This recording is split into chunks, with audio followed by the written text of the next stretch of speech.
Treneri, tokios kovingos, kaip pastaruoju metu dažnai būna rungtynės, nedaug įvarčių, 1-1, tai jūsų komentaras. Aš manau, kad rungtynės šiandieną, tai man patiko iš tikrųjų, kaip komanda įėjo antrą kėlinį rungtynės. Tikrai buvo daugiau ir energijos, ir gyvybės aikštėje. Bet jeigu taip imant, iš tikrųjų, tai rungtynės šiandien, aš manau, kad tikrai vertos lygių. Tiek ir viena komanda galėjo, tiek ir kita komanda, bet tokių nebuvo, kad ten jau 100% tokių progų, bet pasidžiaug galima tai, kad tikrai kovojom, tikrai aikštė šiandieną irgi lietutis palijo, irgi savo davė, taip kad labai džiugu iš tikrųjų, kad ir pas mūsų vartininkas 20 metų Domas Petrusevičius šiandieną stovėjo jau 3 rungtynės iš eilės mūsų akademijos auklėtinis, taip kad reikėtų irgi atkreipdėmėsi į jį, taip kad ir tikrai rungtynės šiandieną, aš manau, tikrai vertos buvo lygių. Minėjot apie Tomą, Airidas taip pat rungtynės visas žaidė, bet man vis tiek imponuoja žaidėjai, kurie matė savoje karjeroje ir šilto ir šalto žaidė aukščiausiam lygiai ir vis tiek čia už Jonavą tiek Hugo išeina, tiek Tomas žaidžia kaip atrodo paskutinės rungtynės savo. Jo, be abejonės, žinokit, jūs labai teisus esate šiandieną, tikrai šie abudu žaidėjai tikrai savo patirtim, savo meistriškumu išsiskyrė aikštėje tikrai, aš manau, kad ir iš abiejų komandų, imant ir tiek iš Mažeikių komandos ir tiek iš mūsų komandos išsiskyrė jie abudu, taip kad tikrai didelis yra tas impulsas mums irgi toliau eiti, toliau ruoštis jau kitom rungtynėm, dabar irgi, kaip sakau, užsitęsė tą galbūt lygiųjų seriją, atėmėm taškus ir iš viršutinių lentelės, viršutinės lentelės ir Babrungų ir Minijos, taip kad jau reikia pradėti galbūt galvoti ir apie daugiau įvarčių ir pergalės, taip kad kaip kiekvieną kartą einam į rungtynės siekti kiekvieną kartą pergalės, taip kad aišku, norėtųsi galbūt daugiau ir to tokio dėmesio, kad ir žaidėjų komplektacijoje biški reikia pastiprinimo, iš tos pusės visi mato, visi žinot, ir toks paprastas dalykas, aš irgi suprantu tą futbolą, daug kas supranta, bet norėtųsi, kad ir kiti tą pamatytų dalyką ir būtų tada tikrai dar geriau Jonavai, dar geriau šitai komandai. Dabar turėsite 2 berods rungtynes išvykoje, namų sienos, kaip sako, padeda, bet gal išvykoje pavyks tą pergalę, kurios jau ilgai laukite pačiupti.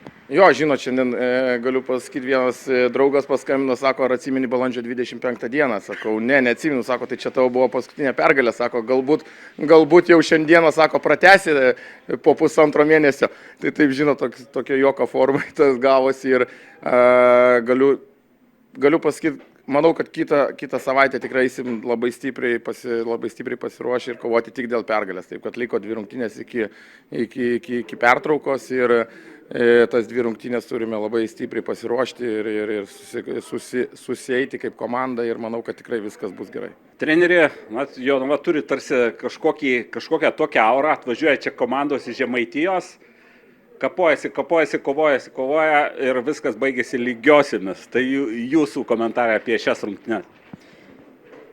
Tas komentaras būtų toks, manau, susitiko vienodo lygio komandos šiandien. Taktiškai, galbūt, sakyčiau, gynyboje 4-4-2, mes 4-2-3-1, o atakoje faktiškai tas pats buvo, tos pačius panašiai taktinius užduotis, kiek žinot. Ir gal, sakyčiau, mes geriau pradėjom pradžią, įsimušėm įvartį, o po įvarčio, sakyčiau, kad mes sustojom žaisti, lėtai pradėjom žaisti. Žinom, kaip ir prieš rungtynes buvom susitarę, kad žinom, kad Jonavos stipriausia, kaip sakau, yra tie 2 užsieniečiai, tokie, kurie gali padaryti skirtumą ir prie standartų stipriausia jų dalis. Tai prie kampinio pametėm koncentraciją, nors turėjom 2 žmonės pasistatę ant 16, kad, sakykime, antrus kamuolius, bet sėkmės, ar kaip pavadinti, įsimušė tą įvartį. Didžiąją dalį rungtynių jie davė mums kontroliuoti kamuolį, sakyčiau, bet didžioji problema ir mums ta, kad mes labai lėti su kamuoliu esam. Labai lėtai, tada varžovas spėjo užsidaryti ir jau ten kiti prasideda dalykai, kuriuo mes norime įgyvendinti ir to aš nesu patenkinti, sakykime taip. O daugiau dėl rezultato išvyko į 1-1, kada tu pirmauji 1-0, norėtum nepraleisti. Norėtum labiau, kad vaikinai labiau tikėtų savim ir kaip sakau, iš tų standartų neprasileistumėm. Tai, kaip ir sakiau vaikinam, norėčiau daugiau. Tai tiek gal.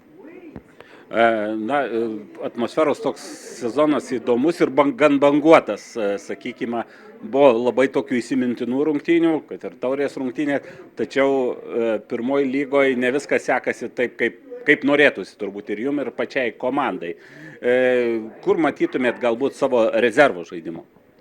Nu, jeigu taip palyginti taurę ir čempionatą, tai taurė automatiškai gali žaisti daugiau legionierių. Vadinasi, pas mums didžiausia ir problema, kad mes neturim lygiaverčių keitimų, negalim, sakykime, šiai dienai yra tokia situacija, kad prieš tai turėjom daug traumų, dabar pabiški žaidėjai grįžinėja, bet vis tiek į vis pozicijas neturim ir dėl to kartais tenka rizikuoti, žinot. Dėl to.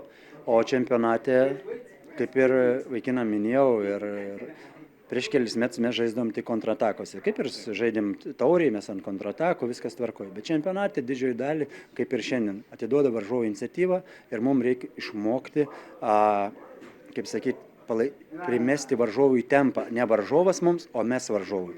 Tai aš manau ir didžiausia bėda to, kur mes neišmoksim, kur mes aišku mokinamės, darom per treniruotis, bet tai turi ateiti, tai turi komanda.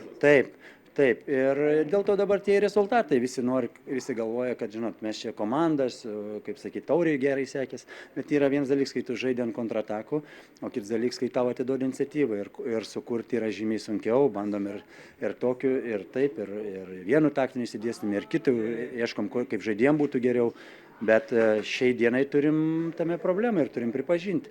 Ir tokios rungtynės, kur yra lygios rungtynės, kaip ir šiandien, mums pritrūksta.